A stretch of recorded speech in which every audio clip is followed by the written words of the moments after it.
Hi everyone. వాలంటీర్ల సేవల కొనసాగింపుపై చంద్రబాబు కీలక ప్రకటన.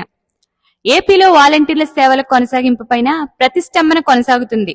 జగన్ హయాంలో ప్రారంభించిన వాలంటీర్లకు 4 నెలలుగా జీతాలు లేవు. తమకు ఎన్నికల సమయంలో ఇచ్చిన హామీ మేరకు తిరిగి విధుల్లోకి తీసుకోవాలని వాలంటీర్లు రాష్ట్ర వ్యాప్తంగా ఆందోళన చేస్తున్నారు. ఏపీలో తాము అధికారంలోకి వస్తే వాలంటీర్లకు 10,000 వేతనం చెల్లిస్తామని నాడు చంద్రబాబు హామీ ఇచ్చారు. కూటమి అధికారంలోకి వచ్చిన తర్వాత వాలంటీర్ల సేవల కొనసాగింపుపైన ఇంకా స్పష్టమైన నిర్ణయం తీసుకోలేదు. ప్రతి నెల పెన్షన్ల పంపిణీ సచివాలయ సిబ్బందితోనే కొనసాగిస్తున్నారు.